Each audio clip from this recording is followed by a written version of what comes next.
Hey, Mystic Michaela spiritual family. Welcome to Know Your Aura with Mystic Michaela. Today, we are talking about some amazing mediumship stories from recent readings I have had. In particular, we're going to be focusing on grandparent connections, the ones who we love that have left when we were early in age. We didn't have that physical contact relationship with them throughout our lives. Do they still come through? And what about the grandparents who died before they met our children? How do they show that they're still invested? We are going to talk about some just really life-affirming and spirit-affirming stories. But first, hey, Scotty. Hey, guys. Well, I haven't said that in a couple of weeks. That's right. So it's good to say that again. We took a couple of weeks and we went up to northern Georgia. We try to do this every summer. We like this place called Helen. It's a very big area spot for spotting Bigfoot. It's Highway 75 has had a lot of sightings. Class A sightings. Class A sightings, yes. And so we did that. So I spent 2 weeks hunting Bigfoot. Not just kidding. But I've come to the conclusion, we can talk about this maybe at the end. Okay. I don't know if it fits right here, but that he might be a interdimensional being. He's absolutely an interdimensional Yeah, and I can't believe being. I'm saying this, but I think Bigfoot might be interdimensional. It makes the most logical sense, everybody. I've come a long way since we started this podcast. Yeah. But, all right, well, maybe we'll say that for the end. But, Okay. Well, let's talk about this. I got a couple questions for you. Question for you. All right. Question for you.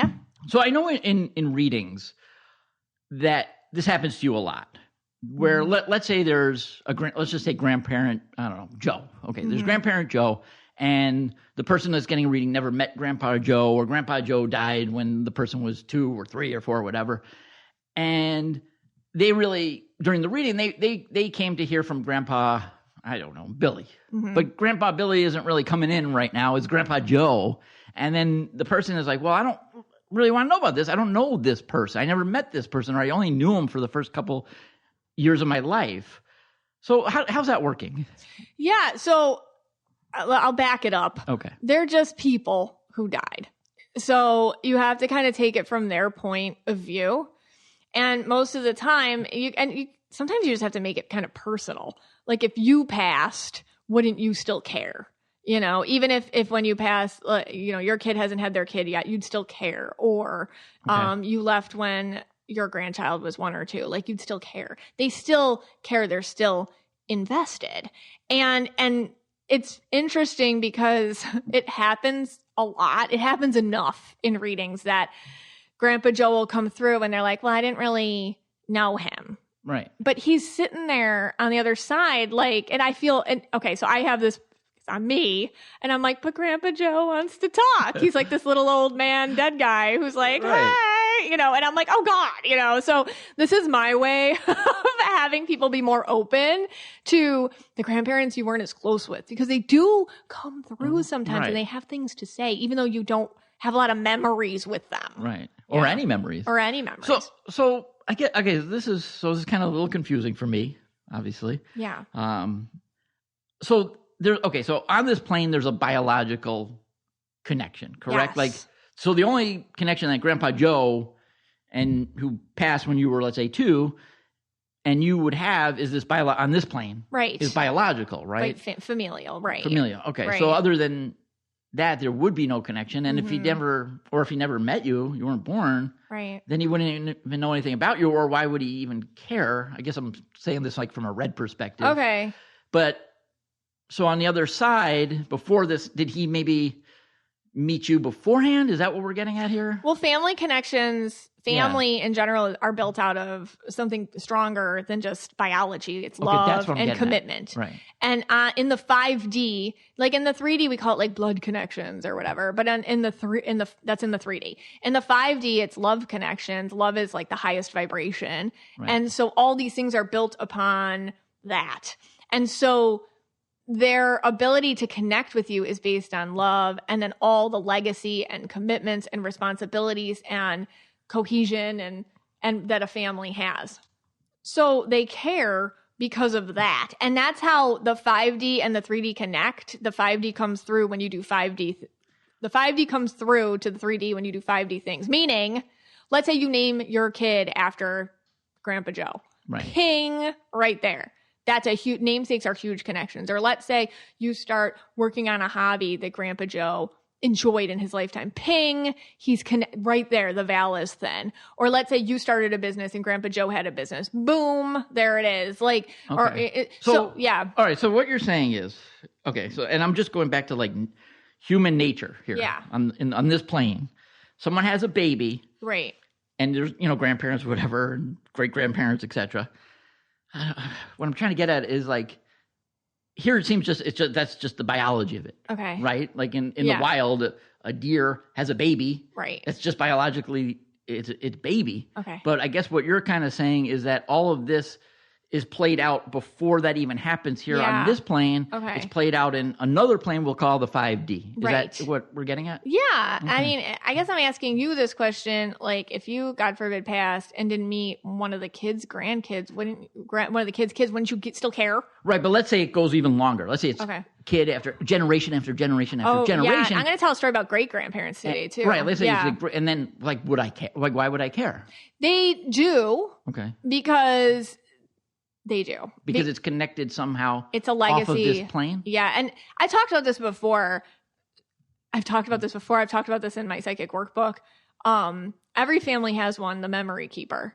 Maybe it's you who's listening now. Somebody in the family has a memory keeper. And this is the person that digs into the family tree. When you do that, you get ancestor vibes, like great. You get that kind of vibrations. Yeah. They don't all, and this is where it gets a little woo-woo. And I can only tell you what I see.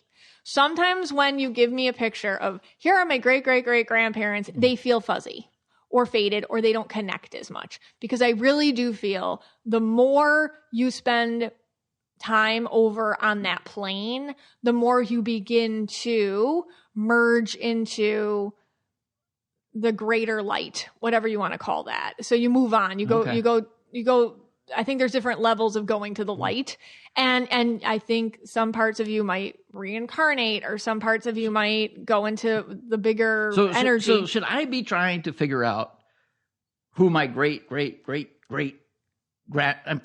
are? I mean, if you're interested in that. But like, they know me, you're saying, right? Somehow they have a connection to me. Right. If they're still connected to this lifetime, they do. But usually how I get it, honestly, are grandparents and sometimes great-grandparents. Okay. If there's still a living connection, keeping them around requires people talking about them, doing their traditions, like keeping up legacy, like that keeps them connected to this lifetime enough to keep showing up. I don't go so deep here, but where would they go after that? Okay, let me move on. That's like the bigger light. Like really, it's like kind of the energy that fuels us all. You can call that whatever you want. Okay. You can call it that which is greater than us, or God, or universe, or that's all what they show me. All right, let me move on. Let me ask one more question, then we'll take a break. Okay. All right, so let's say you're in a reading, there's Grandma Betty. Yes. Grandma Betty's coming through, and she's starting to talk, and then all of a sudden, here comes Grandma Sue. Yes. Or Aunt Sue, we'll call her Aunt Sue. Grandma Sue. Grandma Sue, whatever. Yeah, that's what they do. Okay. Right. And she jumps ahead of Betty, and she starts yapping away. Maybe Betty's turquoise, and was turquoise, and she's quiet and silenced. So what's going on there? This happens all the time to me. You'll give me a picture of your, I don't want to say favorite, but like your favorite grandma, right? Right. And let's say, Grandma Betty. It's like, oh, Grandma Betty. But then Grandma Betty's really quiet, and I start getting all this information from a different grandma. And I'm like, well, and they're like, well, no, that's Grandma Sue. That's not Grandma Betty. I want to talk to Grandma Betty. Here's the thing. In a reading, how I work is I don't control it. It's like whoever shows up, that's who's talking, and there are people, like sometimes people don't want to talk or whatever. But I call it like hijacking or piggybacking. Sometimes the grandparent you didn't really want to connect with will hijack the other grandparent's picture so that they can talk. They like hijack the energy of it. So you're talking to grandma energy. Oh, the door just opened for me to come through. Boy. And it's very much based on personality too. So it's very much based on how they were as a person. So if they were that type of person. So what we're saying, if Grandma Betty was like a quiet purple turquoise, and then there was this red purple Grandma Sue. She's like, hi, why aren't you talking to me? Yeah. And then she'll just come, they'll just own it. They'll come right in. They'll shove Grandma Betty out to the side. Like, no, I'm talking. Like that. That's how they are. And then That's hysterical. Honestly, all the time when I'm like, hey, was that grandma like that? And like a lot of you will be like, well, I didn't know her, but I heard she was, or yes, she was, Right. or something like that. The personality can cause, but they will hijack photos. Because again, in a reading. Could other people come in that are like distant too? Like distant cousin Ralph comes in. Yeah. So I also talk about this when I do mediumship readings. It's kind of crazy psychic lady. Ready? Yep. I see a little door. It's like, imagine a huge dark room and a very tiny, and it's arch. It's like a portal. It's like I could draw it. It's like an arched door, and it's backlit. And when I do mediumship readings, I open it. And I try to get the one you want to talk to, but usually they pile on. They all try to come in the door at the same time, but the door's small. Wow. So they all try to come in the door at the same time. So sometimes I have to shut the door because we could spend the whole time, if you have a chatty family, and it's funny because like different families are chattier than others. And sometimes it is attached to culture too. Like I'll get like chatty cultures or whatever. Okay. Like, and like a big Italian family, all just, everyone rushes like Italians, like Jewish people, Greek people. Yeah. It's like they do not stop piling into that doorway. And it's like, but you have a cousin Lucy? And then they're talking about this. And then you're just sitting there. They'll just take over your whole reading and just bombard you with family gossip or like, remember this or like that. And you're like, you still want to hear about your boyfriend or you still want to hear about like your career. Right. Or if you're getting a house or something, but all your family will come in and just be like, and it's like, okay. Wow. So they all That's crazy. They can pile on each other. And it's always, but is there ever like a stowaway from another family? Like a person that there's no steps in spirit. There's no in-laws in spirit. And family friends can feel like family too. Okay. So it's family is such a funny word because we define it so by blood relations here, but that's not how it works in the 5D. Right. And that's what I was trying to get out before with the biological. Oh, all right. Yeah. Yeah. All right. It's fascinating stuff. I could ask you 1,000 questions. And I live with you and I see you all day. All right. Let's take a quick break. You're going to come back. You're going to talk about some mediumship with grandparent connections. I don't need an alarm clock because I have my cat Banks. His small little furry black paw touches my face every morning to wake me up. Why? Because he wants his Smalls. And you should check out our next sponsor, Smalls. Smalls cat food is protein-packed recipes with preservative-free ingredients you'd find in your fridge, and it's delivered right to your door. That's why Cats.com named Smalls their best overall cat food. To get 60% off your first order plus free shipping, head to smalls.com/KYA for a limited time only. My little Binks, he prefers Smalls way more than his previous dry kibble food. I did a taste test. Every time, 2 bowls side by side, he always goes for the Smalls, and now we just do Smalls. Smalls was started back in 2017 by a couple of guys home cooking cat food in small batches for their friends. A few short years later, they've served millions of meals to cats across the U.S. And you know what I've really noticed about Smalls? I mean, one of the many awesome things, he does not throw up like he used to. And he's had fewer hairballs. You can tell a more balanced energy, a healthier weight. His coat is soft and shiny. His litter box is less stinky. He wakes me up every morning and asks for it. For a limited time only, because you are a Know Your Aura listener, you can get 60% off your first Smalls order plus free shipping when you head to smalls.com/KYA. That's 60% off when you head to smalls.com/KYA plus free shipping. Again, that's smalls.com/KYA. I wanted to share some mediumship stories from those who've crossed over, those who are on the other side that came through, even though the person I was reading wasn't particularly close to them or didn't know them very well in life. These are going to be stories about grandparents. Side note, when I do readings, I feel incredibly blessed because I'm able to pick up a perspective, and it's the perspective of those on the other side. When I do these mediumship episodes, I hope you notice that I really attempt to explain as well as I can what it is like to be like on the other side from what I pick up when I do readings. I always say, I only get what they give me, and I'm just the phone. That's what I call myself. I'm just the phone. I just receive information and pass it along.